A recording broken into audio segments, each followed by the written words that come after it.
What's happening? What is happening? Steeler Nation. Good to see you guys and gals. I know I'm late. Most of y'all know why.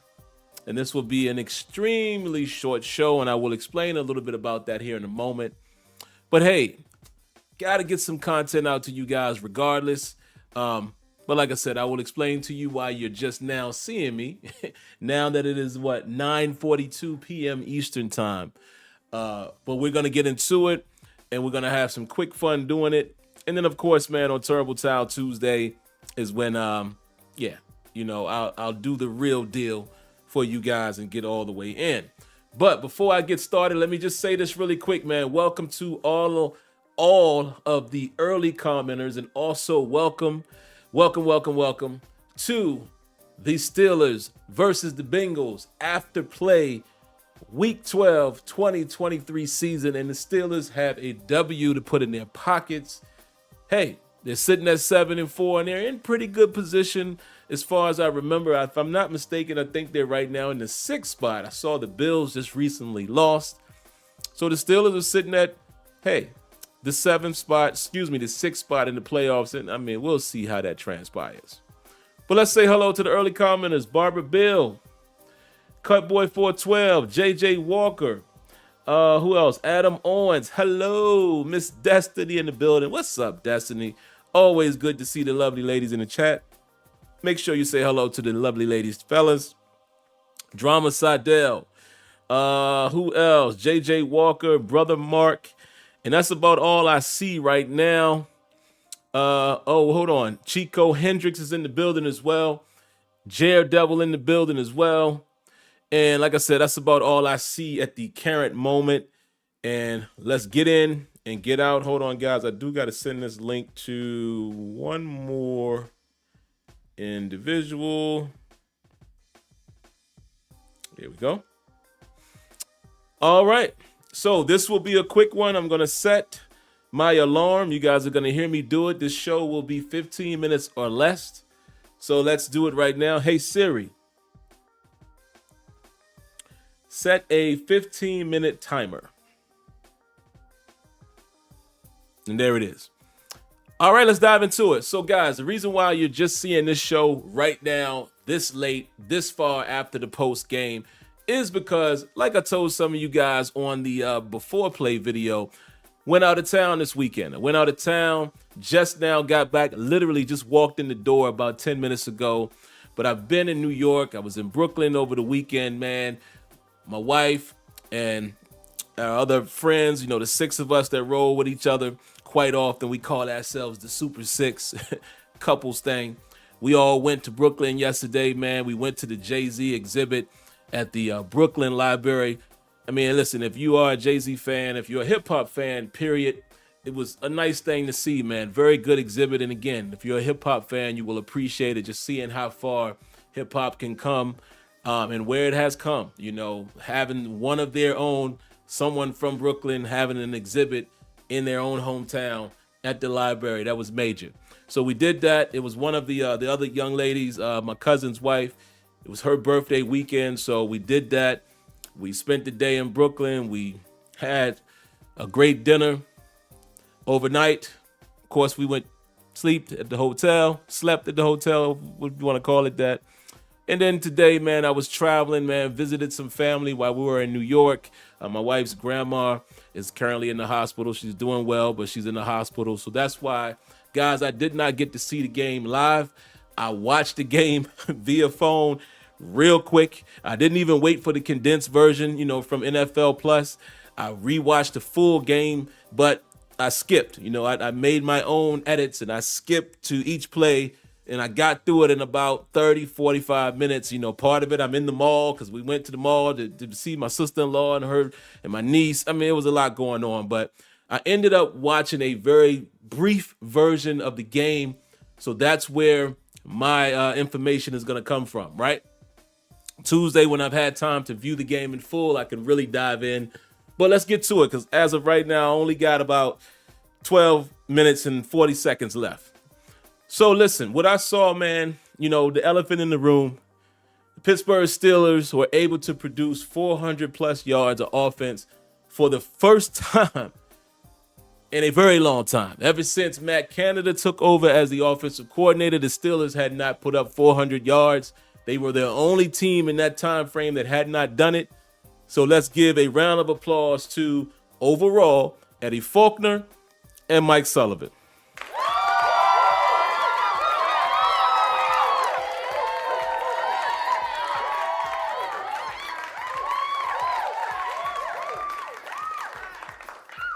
Let's also give a round of applause to Art Rooney II and the Steelers organization for making the move.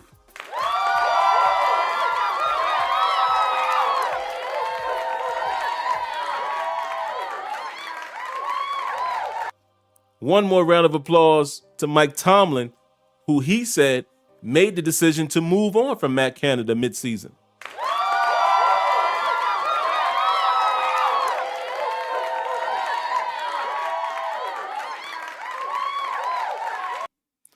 Now, before I talk about the bulk of what I want to talk about on this quick show, let me address a few other things. Joey Porter Jr., again, come on, Lil Peasy. And I told you, I've taken the Peasy name from you until you earn it back. You're playing well, but you got to clean up the penalties. I know you're a rookie, and I hope you guys understand that as well. Joey Porter Jr., man, is a rookie. He was a little grabby in college, and it's showing itself here in the NFL. But the kid is playing relatively well. I thought he had a pretty solid game against Jamar Chase. From what I saw, didn't get burnt too bad. That one catch that Jamar Chase had down the right sideline, I mean, that was just a phenomenal receiver making a phenomenal play. Joey Porter Jr. was right there. And that's all I can ask for my cornerbacks. That's all I can ask for, is that they're in position. Even if these guys don't make the play, just don't look lost. And Joey Porter Jr. was right there. He's kind of trying to go back and flailing his arms, but the boy Jamar Chase just plucked that thing out of the air. You got to give credit where credit is due. But what I need JPJ to do, clean up the penalties. You got to continue to clean up the penalties. I definitely need you to do that. Also, from, again, the quick run through of the game that I saw, it looks like our defense, man, stepped up. They stepped up. Shout outs to my good brother Kenyon. Kenyon pointed this out as well. That kid, Michael Walker. Michael Walker, is showing some coverage skills at the inside linebacker position. So it's good to see that. I haven't really seen much of a drop off in these last two games with having him and having Landon Robbins, being the main two guys on the inside. I think what a lot of you people were, excuse me, I didn't mean to say you people. That just sounds derogative. What a lot of you guys were saying last week, as Mark Robinson, Steelers must not be that high on him because, it doesn't really seem like he's going to see the field much, man. I think the signing of Miles Jack back as well as Blake Martinez says a lot. And Michael Walker hasn't played too bad. And the Landon Robbins, man, has stepped up as well. I think, the days may be numbered for Mark Robinson. But, the defense, TJ Watt being TJ Watt. I saw TJ Watt get a sack or two. Now I'm trying to think about it. Yeah, two. Got 2 sacks because the first one was like a strip sack, strip fumble or what have you. Fortunately, we didn't get the ball at that point. But again, it was a sack fumble, as well as, he got another clean sack coming off the left side of the defense. And then also, man, I think he may have gotten a half sack when it was him and Cam Haywood that got to the quarterback. So the defense did their thing, man. You hold an NFL offense to 10 points. Whatever you want to say about them, say about them. But they did their thing. I want to give a huge shout out as well to Trenton Thompson. I've been calling the dude Tristan. NBA brain, I guess. But his name is Trenton, I believe. The shout outs to Mr. Thompson, man. Listen, this guy made some plays in this game. He actually had an opportunity to have 2 interceptions. But it looked like the tip ball, he couldn't necessarily get it. He tried to dive for it. So it was almost like it was football justice for him to get an interception eventually. Number 23. Excuse me. Come on, number 23. You had an interception right in your hands. Right in your hands. It's bad when the player reacts like this during the play. Come on, number 23. You letting Thompson show you up. Deontay Johnson. I don't have time really tonight because this is a really short show. I only got about 7 minutes left, but come here really quick, Deontay. Just poke your head into the office really quick. Did you quit on that play? You know what I'm talking about. Did you quit on that play after the play in which we thought you scored and Jaylen Warren fumbled the football? You know, ball got knocked out as he's going down. What were you doing? You didn't fire off the line? Ball is out and you just walking around aimlessly? What's going on, Deontay? You're supposed to be the leader in the wide receiver group, but we can't have you going astray now. We already trying to reel George Pickens in. We can't have you out there lollygagging. Can't have you out there doing that and having no, being in your feelings or whatever you want to call it. We can't afford that. Don't let that happen again. All right, get out of here. Speaking of Deontay Johnson and the would-be touchdown, my number one question, folks, and y'all know the two biggest things that I've talked about in Mike Tomlin's tenure that I don't necessarily like and have not liked since he's been the Steelers head coach, that he doesn't have a good history with these two things, is time management and challenges. I felt immediately watching that game, why did they not challenge the touchdown? That was a touchdown, in my opinion, to Deontay Johnson, even though the ball comes out as he hits the ground. We all should know very well about this not having to survive the ground theory, right? And the new rule, because it was created based off of, yes, not Pat, but Jesse James caught it. It was based off of that. We all remember that, right? So immediately I'm watching that and I'm like, whoa. Looks like he had possession. He took another step. Once it's established that possession is made, that should be a touchdown. So I wanted to know why Tomlin didn't challenge that, but I got my answer. I did watch his press conference, post-game conference. I just watched it literally when I walked in the door. And he did say, hey, I lost sight of it. It was some people in between me and him. I didn't really get to see it. The refs were definitive. Also, they did not give us a good view of it in stadium. I'm inclined to believe that because we've heard that before from opposing teams when they a lot of times teams will say, not just the Steelers, but teams will say when you're in someone else's stadium, they don't always show the replays on the big screen. So I guess I have to go with that. But in real time, I just wanted to know why we didn't challenge that. Gene, how you say his name? Statator. Gene, y'all know who I'm talking about. I can't remember how to pronounce his last name. But he said as much, Charles Davis said as much, that probably would have been a touchdown. It didn't happen. It didn't cost us the game. But again, I guess I'm inclined to believe Tomlin's explanation of that. But in real time, I definitely notated that. Was like, whoa. Why didn't they challenge that? And I guess it wasn't real time when I saw it, because again, I saw the game after the fact. I only got about 4 more minutes, guys. Let me get into the meat and potatoes of this. Listen, the Muth got loose. And I thought it was very telling. Very first play of the game. Kind of play action, fake handoff to Najee, and they hit Fryer Muth. Where? In the seam. In between the two high safeties.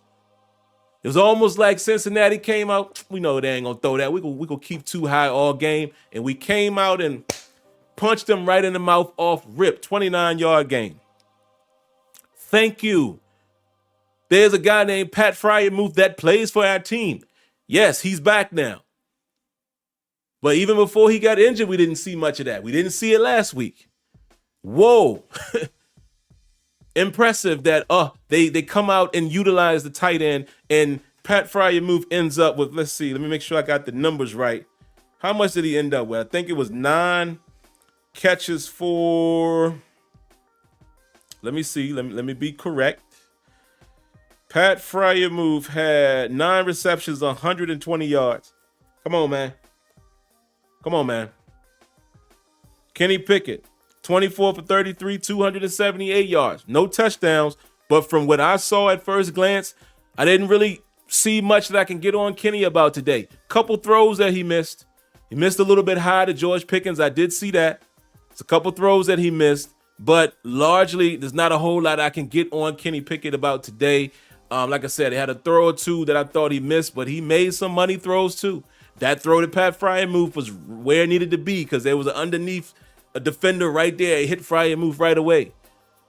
That deep shot that he threw to Deontay Johnson down the right sideline was where it needed to be. The deep shot that he threw to George Pickens down the left sideline was where it needed to be. But like I said, might have been 2 throws or so today that I thought he may have missed, but largely I can't really complain about Kenny Pickett's play today. He looked comfortable. I'm going to rewatch the game. Actually, even tonight, I'm going to rewatch the condensed version because I literally saw a makeshift condensed version of the game as I was in a mall today before me and my wife jumped in the car and headed back. But I did get a chance to see all of the plays, but I'm going to rewatch it again just to, digest it early while it's in my mind, and then hopefully I'll be able to get some all-22 action, a piece of it before Tuesday. But largely, man, listen, the Steelers were able to put up 400-plus yards. Wow, that just shows. That just goes to show, man, that, whether it was Matt Canada or not, it doesn't look good for Canada for us to come out and perform like that on the very first game of his departure. So shout outs to Eddie Faulkner, shout outs to Mike Sullivan, shout outs to anyone else who may have had a hand in, the offensive plan. It was good to see those guys communicating with those people. When you see Mike Sullivan communicating with Kenny Pickett on the sideline, you see Eddie Faulkner communicating with the other guys. It was good to see that. And not to say that Canada never did it. Looked like he did communicate a little bit when he was on the sideline. But again, maybe this particular game, because it was a focus, they panned the camera over there to allow all of us to see it. But largely, I just thought it was a good showing. Even though they didn't produce enough points, because I'm going to say that. They did not put up enough points. There was still opportunities in the red zone. Let me get those stats. There were still opportunities that I thought that they could have had, man, and they walked away with field goals. They were either in the red zone or on the verge. Let me see if I can find it. Third down conversion got better this week, 47%. Time of possession, huge. 37. There's my timer going off, so I'm only going to spend maybe another 4 or 5 minutes. Time of possession, 37 minutes and 17 seconds. That's outstanding. Najee Harris, the 1 week that I decided not to play him in my fantasy, Najee Harris had a game. He had a game. I don't have the red zone stats right at my fingertips here, but you guys know what I'm talking about. Whether it was red zone or not, there were quite a few. There was at least 2 or 3 drives that I felt like the Steelers, I would like to have seen them come away with more than just a field goal to make this a more impressive win. But they got the win. Let me get Najee's numbers. 15 carries, 99 yards, 1 touchdown. And again, so many people advocating for Najee to not play. Y'all want Jaylen Warren and Jaylen Warren only. I consistently say we need both of them. Today, Najee Harris proved that. That boy was running hard. Remember that one play when these dudes all on his back and he gained probably another 12 yards breaking through out of the pile. Najee did his thing today, man. And I think, again, largely the offense looked good. I can't wait till I can really sit down and look at formations and things of that nature, and I can really assess what we called and when and how we utilize personnel. I still got a lot of that work to do, but largely, man, it was good to see the offense produce, even though they didn't turn into big-time points. It looked like a totally different offense, and I'll say this right now. I still don't know how far this team can go or will go, but if they can continue to produce offense the way the defense is playing, there are teams that they can contend with, perhaps, and we'll see. We'll see. There's still a decent amount of football left before we make any haste predictions or things of that nature. So that's going to do it for me. Let me see what y'all got in the chat, man. I'm going to give y'all just a few minutes. Yeah, still a card. He says still only 16 points scored. Absolutely.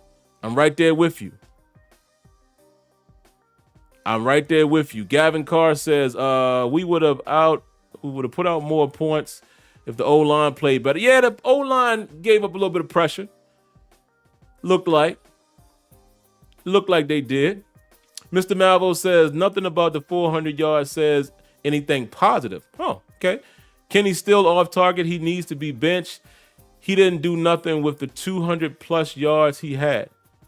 Okay, that's a pretty strong take, Mr. Malvo. Listen, that's your opinion.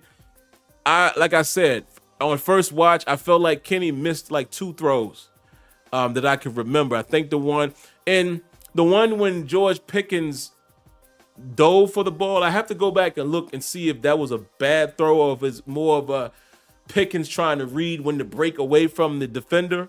But definitely there was another one that he threw high. Definitely threw the ball high to Pickens, and Pickens had room to run. But again, this is just where I would counteract that opinion. I'm of the mindset that you could say kind of like what I said. There were some throws he missed, but why don't you acknowledge the throws he made? He made some heck of a throws today. He made some solid throws today in some key situations. So I get it if you're just not a fan of him, but we gotta judge it fairly. We have to judge it according to what we saw. He made good throws today. He made some shaky throws today. So, but I wouldn't say he did nothing. But again, that's just me. I think Kenny played fine, man. I mean, he wasn't great, but I don't think Kenny was the problem.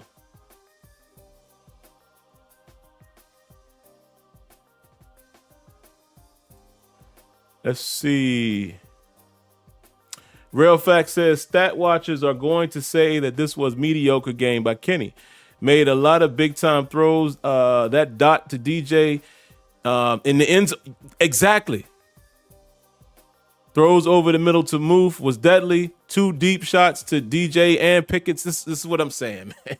You got to call it fair. And that was a touchdown to Deontay Johnson. It just, unfortunately, they didn't get the challenge in. And Leonard Green says some don't acknowledge any good. Yeah, they don't. Let's see. I'll read this again. Malvo says he threw it to Muth more, and I trust in what I've seen all this before. This is some. Oh, okay. You're saying it's hype. All right, Malvo, have your opinion about Kenny. I'm not here to debate you. Not at all. Destiny says way better than he's been playing. I agree.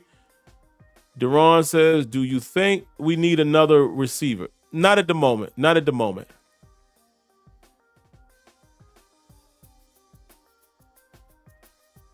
Not at the moment. I don't think we need another receiver. Keep an eye on Calvin Austin. I think Tomlin said he may have had an ankle situation, so keep a close eye on that. All right, guys, we're at 24 minutes. I'm going to cut it off right here. Again, I've been traveling all day, been out of town. The trip to Brooklyn was dope. Like I said, if any of you guys are close in the area, man, that Jay-Z exhibit was pretty dope to see, man, whether you're a fan of him or not. If you're a fan of hip hop, it's worth seeing. I think you'll appreciate that. But outside of that, man, hey, appreciate y'all hanging in there with me today, even though I couldn't get to you like I normally do and giving you a short show here. I'll be back on Tuesday, Terrible Towel Tuesday. You guys already know what it is with that. And boom, right here, there's the phone number. That's why I take phone calls. Area 619-924-0818. And we will chop it up even more. And I look forward to you guys' calls and definitely your thoughts.